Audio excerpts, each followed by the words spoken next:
Amir Khan and his family seemed like any other respectable household living quietly in the suburbs of the UK. But behind their polished facades and thriving property empire lurked a dark secret. For over a decade, they ran one of the most sophisticated heroin smuggling and money laundering operations the country had ever seen, turning dirty drug money into a staggering £17 million empire, all while staying just out of the reach of the law. In a quiet suburb just outside Birmingham, life moved slowly. Children played on neatly trimmed lawns, neighbors exchanged polite nods, and the streets remained calm even after dark. Among the many families who had settled here, the Khans stood out, but only for all the right reasons. Amir Khan, the family patriarch, was widely respected in the community. A tall, soft-spoken man in his early 60s, he was known for his charitable donations to the local mosque, his frequent attendance at religious gatherings, and his kind gestures during Ramadan. He owned a small chain of halal butchers, which had operated for over a decade. To neighbors, the Khan family represented the success story many immigrants aspired to. They had arrived in the UK from Pakistan in the late 90s, and through what appeared to be sheer determination and grit, built a comfortable life. Their home, a large detached property with imported marble floors and 2 luxury cars parked in the driveway, hinted at wealth but never flashed it. On weekends, they hosted family barbecues and sponsored food drives at the local Islamic center. Even the elderly couple next door described the Khans as model neighbors.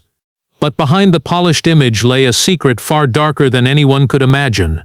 While Amir and his sons projected a quiet, family-oriented lifestyle, they were operating one of the most sophisticated drug trafficking and money laundering networks in the region.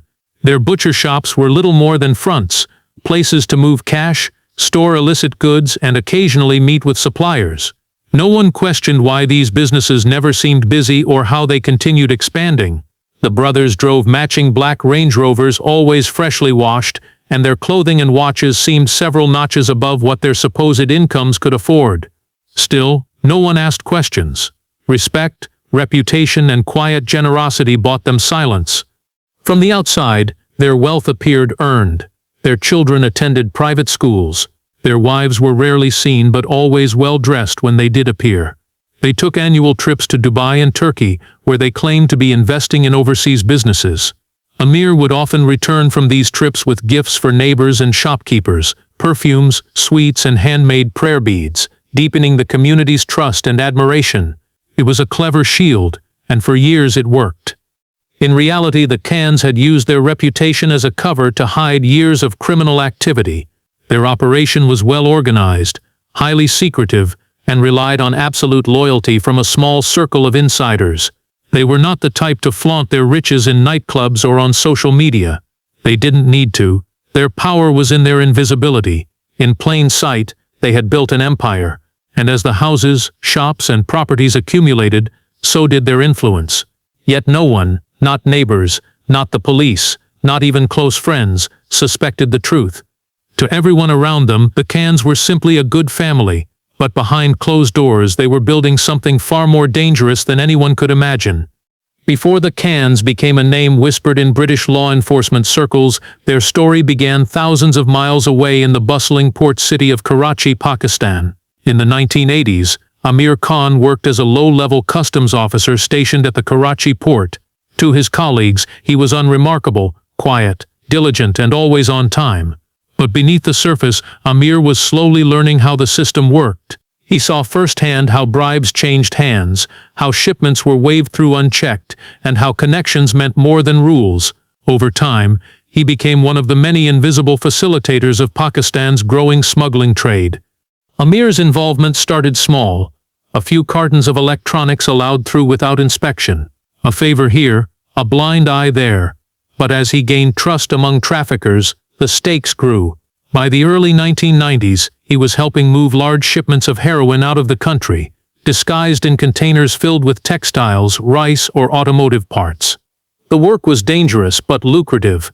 Amir kept a low profile, taking only what he needed and investing the rest quietly. He understood one thing well: the smartest criminals don't draw attention to themselves.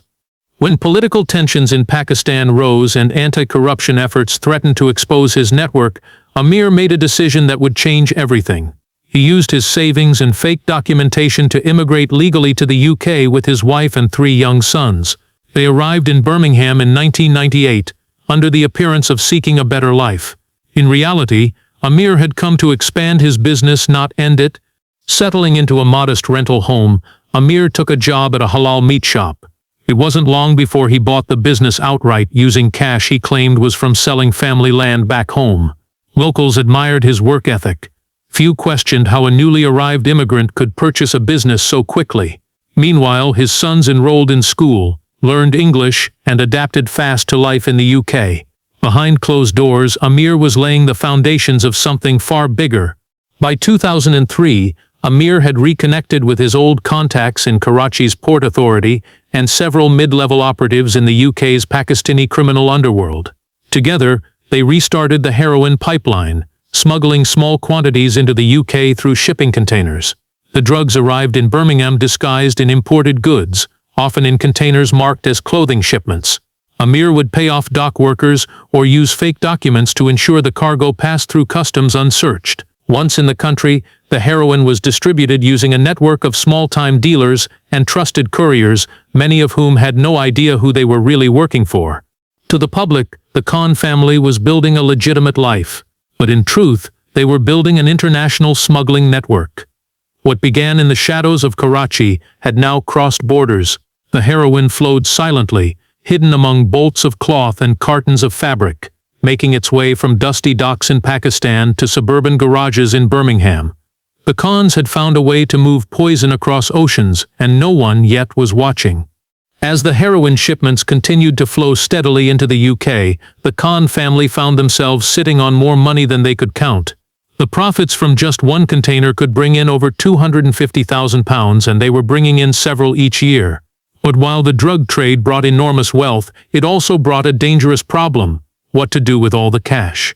Stashing it under mattresses or burying it in back gardens was not a long-term solution. They needed a way to make the money appear legitimate. That's when the idea of real estate came into play. Property was the perfect cover. It was a respected business, always in demand, and large sums of cash could easily be explained as private investments or overseas transfers. Best of all, no one asked too many questions if a house was bought outright without a mortgage. So, the Khans began buying, quietly at first. A rundown terrace in Smethwick, a semi-detached house in Walsall, then another, and another. Each one was purchased in cash, often through private sales, sometimes using false names or borrowed identities. The transactions were quick and clean, leaving no paper trail leading back to heroin. To the outside world, it looked like the Khans had simply found success in business. The butcher shops, still operating on the surface, provided a useful explanation for the extra income. Customers noticed the family expanding to a second and third location. Few realized the shops rarely had real customers and seemed to hire no staff. They were just shells, storefronts for laundering dirty money through a web of fake invoices and phony transactions. Within 5 years, the Khans had amassed over 60 properties, scattered across the West Midlands. Some they rented out through letting agents, others sat empty. A few were fixed up and sold for a profit, with the proceeds deposited into overseas accounts. It was a clever game of recycling. Dirty cash turned into clean rent, then into asset appreciation. By the time anyone looked closely, the money had already disappeared into bricks and concrete. Their approach was simple but effective. Every time cash from a drug shipment came in, a portion would go straight into property. They avoided banks when possible, preferring solicitors who didn't ask too many questions. Sometimes they used associates to front as buyers. Other times they created shell companies registered in the names of distant relatives. Every transaction was designed to look just legitimate enough to avoid scrutiny. Soon, the Khan family wasn't just known for running butcher shops. People began to whisper that they were smart investors, men with a sharp eye for property deals. In truth, they were laundering millions. Their empire was growing fast, built on addiction and secrecy, wrapped in the image of honest success, and all the while, no one suspected that the pretty houses they owned, the neat driveways and carefully painted fences, were paid for with the profits of pain and poison. As the Khan family's property empire expanded, so did the complexity of their operation. Simple cash purchases were no longer enough to keep their growing wealth hidden. The more money they made from heroin, the more sophisticated their laundering system had to become. That's when they turned to fake companies, businesses that existed only on paper but were designed to make everything look legitimate. These ghost companies became the backbone of their financial disguise. Over the course of several years, the Khans set up more than 30 companies registered across the UK, each with official-sounding names like Midland Trade Solutions, Horizon Development Group, and Greenway Consulting Limited. On paper, they operated in construction, import-export, or logistics. In reality, they had no offices, no employees, and no real activity. But these companies served an essential purpose. They allowed the Khans to create the illusion of income. By fabricating invoices and forging payment records, they could show that the money pouring into their accounts was earned through business, not crime. The process was carefully managed. One of Amir Khan's middle sons, Imran, took charge of overseeing the financial side of the operation. He learned enough about business accounting to speak confidently to solicitors and tax advisors. The Khans even hired a real accountant, Sohail Mirza, who worked out of a small office in Sparkhill. At first, Sohail thought he was just helping with books for a family-run property firm. But over time, the requests became stranger. Blank invoices, backdated paperwork, companies with no activity asking for tax returns to be filed. By the time he realized something was wrong, he was already too deep to walk away. To the authorities, the books looked clean. The companies reported modest profits. Some paid taxes, others filed dormant accounts. Nothing stood out. The Khans had learned to avoid anything flashy. They didn't report millions in earnings. Instead, they spread the money across different names and companies, keeping each one small enough to avoid triggering audits. When a company's records got too complicated, they simply shut it down and created a new one. This system gave them incredible freedom. They could use one company to buy a house, another to renovate it, and a third to rent it out, all while moving the same drug money through each stage. If anyone checked the records, it looked like a legitimate property development pipeline. Fake staff were added to payrolls. Fake salaries were paid into real accounts. Even the rent collected from some properties was filtered through the ghost companies before ending up in offshore accounts. These fake businesses also gave the Khans access to business loans, which they occasionally used as a front to buy more property without dipping into drug money. It was laundering at its most advanced, slow, deliberate, and hidden behind layers of fake paperwork and borrowed identities. The more they built, the harder it became to trace the source of their wealth. To outsiders, they were clever entrepreneurs. To investigators, they were invisible. And that's exactly how the Khans wanted it. The Khan family understood that building a criminal empire wasn't just about money, it was about protection. As their network grew and the stakes got higher, they began to worry about more than just hiding their cash. They needed to stay one step ahead of law enforcement. A single raid, an unexpected audit, or one careless associate could bring everything crashing down. So they started investing not just in property and fake companies but in people. The Khans began quietly building a web of influence, paying off the right individuals in the right places. It started small. A low-level customs official at the port of Felixstowe was the first. For a regular monthly payment, he agreed to flag and wave through selected shipping containers. Then came a housing clerk in Birmingham City Council who could quietly fast-track planning approvals and make council property inspections disappear. The family's contacts weren't powerful politicians or top police officers. They were the people no one noticed, the ones with access to the systems that mattered. A single line of data removed, a delay in sending a form, a warning about an upcoming visit. These small favors gave the Khans enormous control. Amir Khan's years working in the Pakistani customs world had taught him how corruption operated, not through violence or threats but through quiet exchanges and mutual benefit. Back in the UK, he applied the same logic. Rather than demand favors, he offered opportunity. A cash loan here, a gift card there, a promise of future business. Most of the people they influenced didn't even realize how deep the Khans were in crime. They thought they were helping a successful business family avoid red tape. That illusion gave the Khans room to operate without fear. One of their most valuable contacts was a clerk inside a regional police office who had access to internal databases. This individual, whose identity remains unknown, would occasionally pass along sensitive information, names of people under surveillance, details of planned raids, or even the status of investigations. In 2012, a crucial tip-off from this source saved the Khans from what could have been a fatal blow. A warehouse in Wolverhampton used to store heroin was scheduled to be raided after weeks of surveillance. Just 12 hours before the operation, the Khans were warned. By the time police arrived, the warehouse was empty. No drugs, no paperwork, nothing to link it back to the family. These close calls only made the Khans more careful. They started rotating properties, using temporary storage units, and holding key meetings in cars or at rented Airbnbs. They stopped using mobile phones for sensitive conversations, relying instead on handwritten notes or burner phones that were destroyed after use. Every step of their operation became calculated and paranoid. Their ability to avoid detection wasn't just luck. It was the result of carefully managed influence. With each favor they bought, and each insider they controlled, the Khans extended their reach. The drugs kept coming in, the money kept flowing, and with each passing year they seemed more untouchable. By 2015, the Khan family's empire had moved far beyond rundown terraces and modest rentals. They had mastered the game of laundering drug money through small properties, and now they were ready for something bigger. With tens of millions flowing through their fake companies and offshore accounts, they turned their focus to high-end real estate. It was no longer just about cleaning money, it was about power, image, and permanence. Their new target was Sutton Coldfield, one of the most affluent suburbs in the West Midlands.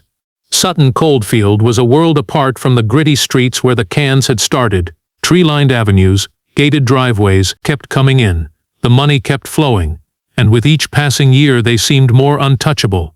By 2015, the Khan family's empire had moved far beyond rundown terraces and modest rentals. They had mastered the game of laundering drug money through small properties, and now they were ready for something bigger. With tens of millions flowing through their fake companies and offshore accounts, they turned their focus to high-end real estate. It was no longer just about cleaning money, it was about power, image, and permanence. Their new target was Sutton Coldfield, one of the most affluent suburbs in the West Midlands. Sutton Coldfield was a world apart from the gritty streets where the Khans had started. Tree-lined avenues, gated driveways, and homes worth millions dotted the quiet roads.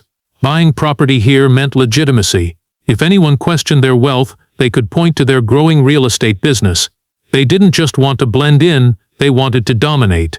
Their purchases were careful and strategic. One mansion at a time, each more extravagant than the last, bought under company names linked to offshore trusts in the British Virgin Islands and Malta. Their flagship property was a 6-bedroom mansion with a marble staircase, an indoor pool, and a private cinema. The home was bought through a shell company registered to a holding firm in Dubai. To outsiders, it looked like an investment by a wealthy foreign buyer. Nothing unusual in the luxury property market. But behind the layers of paperwork and distant bank accounts, the money came straight from heroin sales. Inside, the mansion was a fortress. High walls, CCTV, private security on call. Rooms were sparsely furnished, designed not for comfort but for control. Meetings were held there with couriers, fixers, and accountants. Phones were stored in signal-blocking boxes. Documents were kept in a vault beneath the garage. It was part home, part operations center, a place where decisions were made and millions moved without a trace. The neighbors were curious but kept their distance. The Khans didn't socialize. They were polite but private, rarely seen except when the blacked-out SUVs came and went. Rumors spread about the family's wealth, but few dared ask questions. People assumed they had made their money overseas, possibly through trade or property in the Middle East. Everything about their appearance, tailored suits, designer watches, expensive cars, suggested success. But no one could ever explain exactly what they did. They began to purchase more luxury homes, spreading their holdings across Solihull, Edgbaston, and even a flat in London's Canary Wharf. Each one was purchased through layers of fake companies, always in cash or with unexplained funds from abroad. Their portfolio was now worth over £17 million. Some properties were rented out to foreign students and professionals. Others remained empty, used occasionally for secret meetings or as short-term safe houses. The Khans had become property moguls in the eyes of the public, quiet, wealthy, and private. But every polished floorboard, every landscaped garden, and every chandelier hanging in those homes had been paid for by addiction, misery, and death. And still, No one had connected the dots. To the world, they were successful businessmen. In truth, they were drug traffickers living in mansions built on silence. In early 2017, a sharp-eyed analyst working at HMRC noticed something odd. Several property-related companies, all registered at different addresses, were submitting nearly identical tax returns. The numbers weren't exact, but the patterns were too close to be coincidence. Similar expenses, similar revenue, and strangely uniform growth. The companies were claiming just enough profit to seem legitimate, but never enough to attract attention. To most people, it would have looked like nothing more than careful accounting, but to this analyst, it raised a red flag. She flagged the companies for review and passed the information to a senior investigator. That small act triggered the quiet beginning of what would become Operation Crystalwood. The operation started as a background probe into suspected tax fraud, but it quickly grew into something far more serious.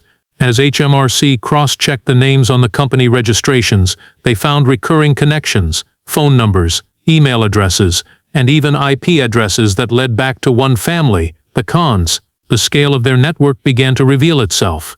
More than 30 companies, dozens of properties, and financial records that hinted at money moving in and out of the UK at alarming speed.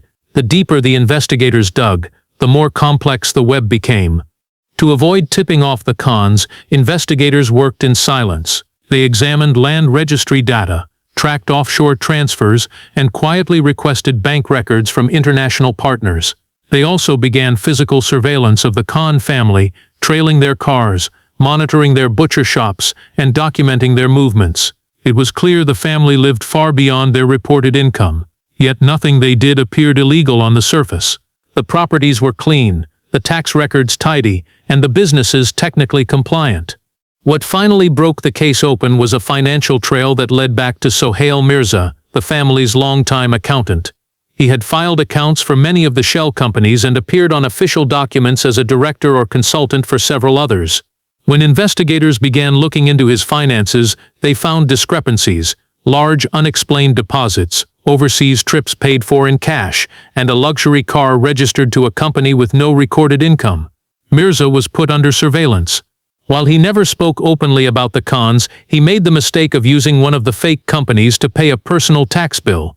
That was the crack investigators needed. Over the next 6 months, HMRC, the National Crime Agency, and local police worked together to build a detailed map of the Khan network.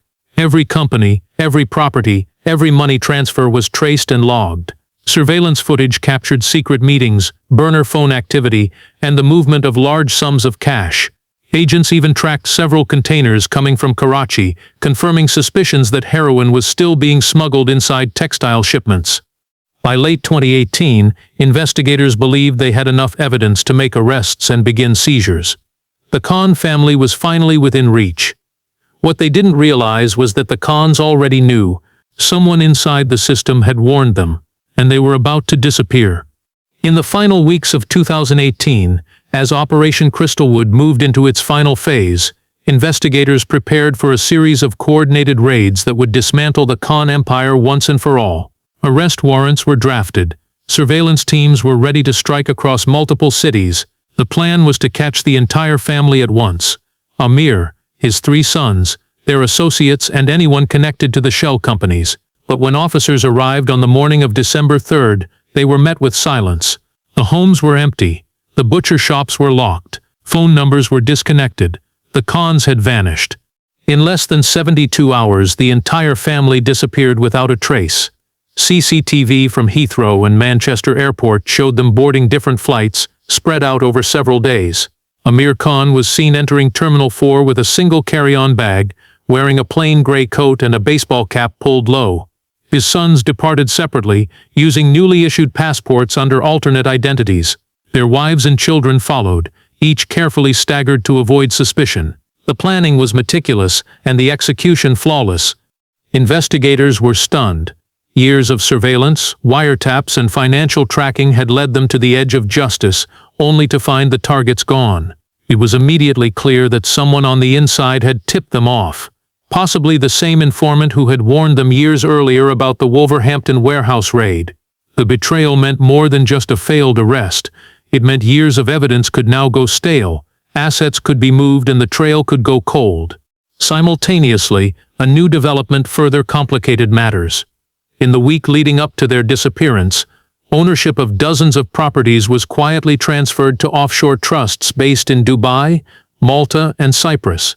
The paperwork was rushed but legal. The properties were now shielded by international laws that would take years to untangle. Investigators watched helplessly as millions in real estate, purchased with drug money, slipped out of their jurisdiction in real time.